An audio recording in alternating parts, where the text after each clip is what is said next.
Hey everybody, and welcome to a new video series I'm doing called By the Numbers.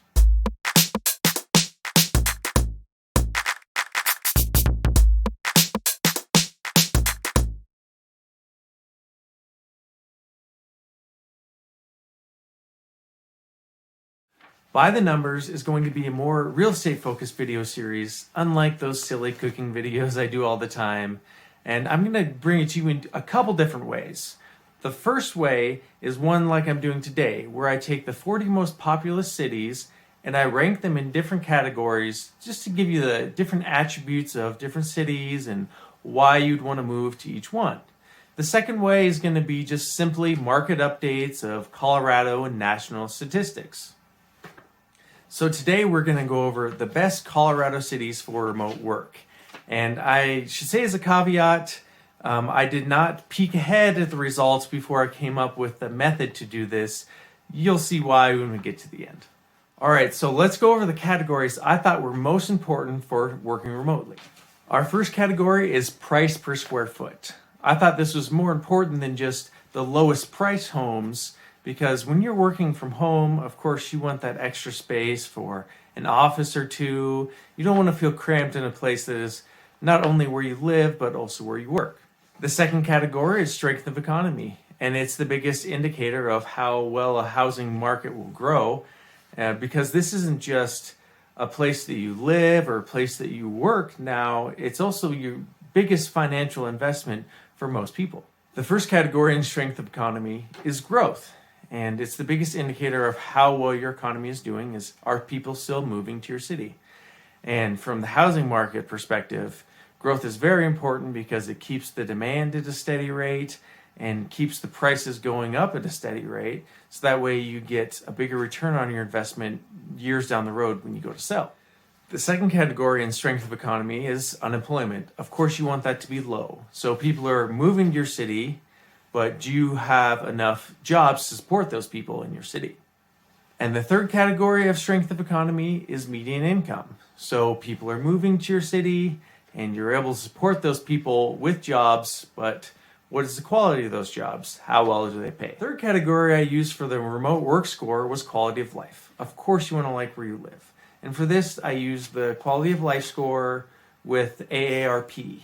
And the great thing about it is there's so much data available through them. Any city you can think of basically has a quality of life score through AARP.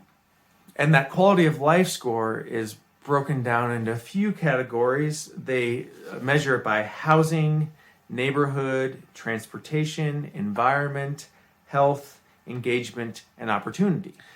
So now you know all the categories that go into the remote work score, and here's how I put in the numbers to get the best one.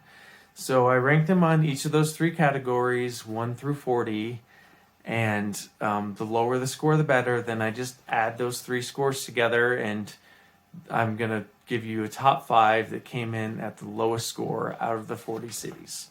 Number 5 on our remote work score is Littleton. It ranks second in quality of life. It was above average on strength of economy, but it did suffer a little bit on price per square foot. It was 30th out of 40. Number 4 on our list is Arvada.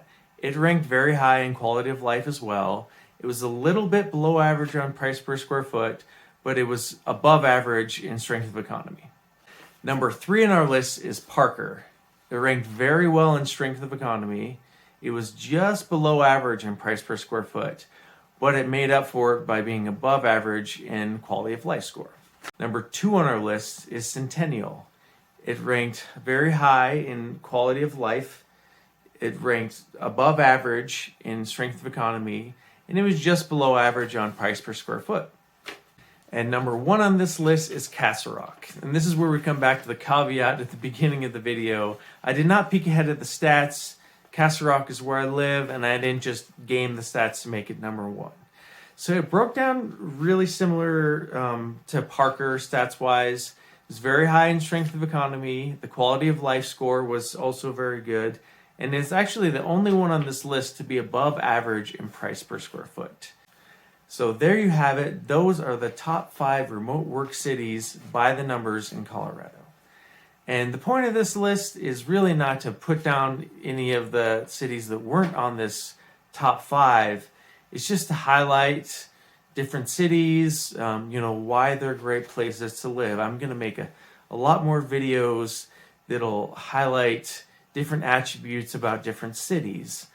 So if you're a remote worker and you've thought about moving to Colorado, this is a good place to start for sure. Of course, reach out to a real estate professional in that area. I work in the South Metro area primarily. It happens to be that's where 4 out of these 5 cities are, and these are great starting points for ones that aren't going to kill you on price per square foot. They all have very high quality of life, and they all have great strength of economy. So, your investment is in good hands financially.